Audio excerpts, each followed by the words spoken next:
जय श्री गणेश दोस्तों। हमारी आज की कहानी का नाम है आहत। कहानी अच्छी लगे तो प्लीज चैनल को सब्सक्राइब कर लीजिएगा। अब शुरू करते हैं कहानी। आज अपनी तीसरी बेटी को भी हंसी खुशी विदा करने के बाद तनु घर समेटने में व्यस्त थी। तभी सुमती जी आई और बोली, बहू बड़ी भाग्यशाली है मेरी पोतियां, जो इतने अच्छे घर में ब्याही गई। तीनों अपने माता पिता के लिए जितनी फिक्रमंद रहती है, उससे ज्यादा उनके पतियों को तुम दोनों की चिंता करते देख रही थी। ऊपर से दोनों दामाद बारी बारी से मुझे भी आकर पूछ रहे थे, कोई दिक्कत तो नहीं है ना दादी जी? तू सच में बहुत भाग्यशाली है बहू। सुमती जी तनु को आशीष देते नहीं थक रही थी। कांपते हाथों से बहू का हाथ अपने हाथ में लेकर सुमती जी रोते हुए बोली, बहू मुझे माफ कर देना। बहुत कोसा है मैंने तुझे, तेरी किस्मत के लिए, बेटे के लिए। मैं तो अपनी जिद पर तेरी जिंदगी भी दांव पर लगाने चली थी, पर सही समय पर मेरे बेटे ने आकर मुझे पाप करने से बचा लिया। अरे नहीं माँ, आप अपनी जगह सही थी। माफी की बात ही नहीं है, पर जो होना होता है होकर ही रहता है। आप ही तो हमेशा किस्मत की बात करती रहती हैं। इस वजह से मैं भी हमेशा रोती रहती और अपनी किस्मत को कोसती रहती थी। पर समय के साथ सब यंत्रवत चलता रहा और आज आप ही मुझे भाग्यशाली कह रही हैं, मेरी किस्मत को सराह रही हैं। चलिए अब आप भी आराम कर लीजिए। दोनों बेटियों को आज तक के लिए रोक लिया है, घर समेटने में मदद करके कल चली जाएगी। सोच रही हूँ उनके साथ भेजने को थोड़ी मिठाइयाँ और नमकीन हलवाई से कहकर बनवा दूं। आप क्या कहती हैं? तनु सास से पूछी। हाँ बहू, बेटियां खाली हाथ मायके से जाए अच्छा नहीं लगता। जो ठीक लगे वो कर। मैं भी जरा जाकर आराम कर लेती हूँ। इतने गीत गाए हैं पोती के बिहार में कि गले में दर्द हो रहा। सुमती जी कहते हुए हंस दी। शायद उन्हें शादी के मजेदार गीत याद आ गए थे। सुमती जी के जाने के बाद तनु कामों में तो लग गई, पर खुद को 25 साल पीछे ले गई, जब उसकी डिलीवरी होने वाली थी और सासू माँ भगवान से जाने कितनी मन्नत मांग चुकी थी। पर होना तो वही था जो तनु और मनन के किस्मत में लिखा था। डॉक्टर ने डिलीवरी के बाद जैसे ही कहा, दो जुड़वा लड़कियां हुई है, जिनमें से एक थोड़ी कमजोर है। सुनते ही सुमती जी ने बिना सोचे समझे झट से कह दिया, डॉक्टर अगर ना बचे तो ज्यादा मेहनत ना करना। 3 3 बेटियां पालना आसान थोड़ी ना है। एक नहीं भी रहेंगी तो कुछ ना बिगड़ेगा। ये आप कैसी बातें कर रही हैं माँ जी? हम जान बचाने की कोशिश करते हैं, लेने की नहीं। और आप खुद एक औरत होकर ऐसी बात कर रही हैं। डॉक्टर थोड़ी क्रोधित होकर बोली। मनन उस वक्त वहां पर नहीं था। जब आया, डॉक्टर को गुस्से में देखकर पूछ बैठा, क्या हुआ? जैसे ही डॉक्टर ने सुमती जी की बातें बताई, मनन गुस्से में माँ को देखने लगा। जब तनु को वार्ड में शिफ्ट कर दिया गया, तो मनन अपनी दोनों बेटियों को देख खुश हो रहा था और सुमती जी लड़कियों को कोसे जा रही थी। बस भी कर माँ, कितना कोसोगी इन दोनों को? जो होना था हो गया। अब जो सामने है उसे स्वीकार कर लो। मनन ने अपनी नवजात बच्ची को गोद में लेते हुए कहा, मेरा क्या है, कुछ दिनों में भगवान को प्यारी हो जाऊंगी। वंश बेल के लिए एक लड़का हो जाता तो अच्छा था।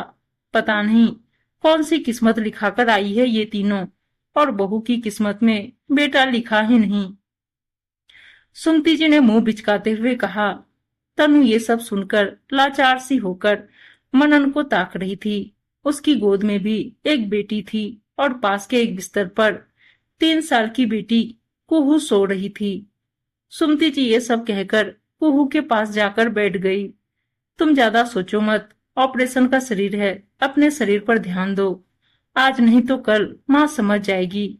मनन तनु के हाथ पर अपना हाथ रख सांत्वना देते हुए बोला, मनन क्या हम सच में 3 3 बेटियों की परवरिश ठीक से कर पाएंगे? इनकी पढ़ाई लिखाई और फिर ब्याह। तनु भविष्य को लेकर चिंतित नजर आने लगी। मैं हूं ना, अच्छी नौकरी कर रहा हूँ, और फिर तुम पर पूरा भरोसा है, तुम मेरा हर परिस्थिति में साथ दोगी। मनन ने भरोसा जताते हुए कहा। मनन नौकरी पर रहता और तनु बच्चों के साथ साथ सुमती जी का भी ध्यान रखती। बेटियां ज्यों ज्यों बड़ी हो रही थी, दादी से इतना लाड लड़ाती कि सुमती जी भी पोतियों को मानने लगी थी। ममता भी लुटाती, पर दिल के एक कोने में कभी कभी पोते के लिए फूंक सी उठ जाती और दुखी होकर कह देती, एक बेटा तो कर लेता। तनु को एक दिन सुमति जी ने इतना सुनाया कि वो मनन से जाकर बोली, एक और बच्चा कर लेते हैं, क्या पता बेटा हो जाए, कम से कम माँ को तसल्ली हो जाएगी।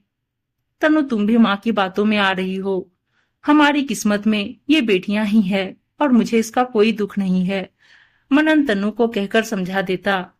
सुमति जी भी अब शरीर से लाचार होने लगी थी और धीरे धीरे पोतों की जिद बंद कर दी थी। तनु की तीनों बेटियां पढ़ाई में होशियार निकली।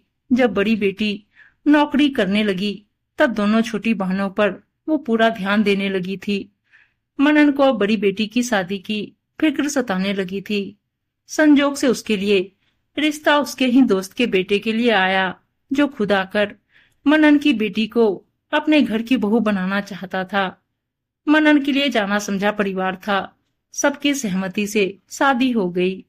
दोनों जुड़वा बेटियां भी अब जॉब करने लगी थी, पर दोनों का ब्याह एक साथ कर मनन घर खाली नहीं करना चाहता था, इसलिए पहले दूजी का ब्याह कर दिया था और कुछ समय बाद ही उसी बेटे के ममेरे ससुर ने अपने बेटे के लिए सबसे छोटी बेटी का हाथ मांगा और इस तरह से तीसरी बेटी का ब्याह कर मनन और तनु एक बहुत बड़ी जिम्मेदारी निभाकर खुश थे।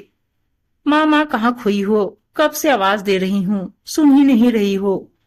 बड़ी बेटी की आवाज कानों में पड़ते तनु वर्तमान में लौट आई। कहीं नहीं बेटा, बस तुम सबका बचपन याद कर रही थी। तनु ने कहा, माँ देखो ना, दादी ने ये 3 जोड़े कंगन निकाल कर दिए हैं, कह रही है तुम तीनों बहन एक एक ले लेना। बड़ी बेटी ने कहा, ये कंगन तो।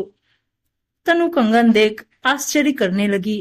क्या हुआ माँ? बेटी ने पूछा। पता है, ये तेरी दादी के कंगन है। मैं जब भी देखती तो हंसते हुए कहती, माँ जी मुझे ही देगी ना, पर तेरी दादी कहती, ये मेरे पोते की बहू के लिए संभाल कर रखे हैं, सब उसको ही दूंगी। तनु कंगन देखते हुए बोली, हाँ एक कंगन तेरे लिए भी रखा है, ये ले। सुमति जी कमरे में आकर बोली, पर माँ ये कंगन तो आप। तनु कुछ कहती, उससे पहले ही सुमति जी बोल उठी, बहू अब इस उम्र में भी आंखें ना खुलेंगी तो बंद कैसे होगी। मैं बेकार ही पोता पोता करती रही, पोतियां भी कम नहीं होती। बस अच्छे संस्कार में पल बढ़ जाए तो अपने माता पिता का ध्यान बेटों से ज्यादा रखना जानती है। सुमति जी कहते हुए कंगन तनु को दे दी। आज तनु को अपना एक वो वक्त याद आ रहा था जब सुमति जी के तानों से आहत हो वो रोती रहती और अपनी किस्मत को कोसती जाती थी, और एक आज का वक्त है जब उसे अपनी किस्मत पर फक्र हो रहा था। उम्मीद है दोस्तों कहानी अच्छी लगी होगी, और अच्छी अच्छी कहानियां सुनने के लिए चैनल को सब्सक्राइब और वीडियो को लाइक शेयर जरूर कर दीजिएगा। धन्यवाद दोस्तों।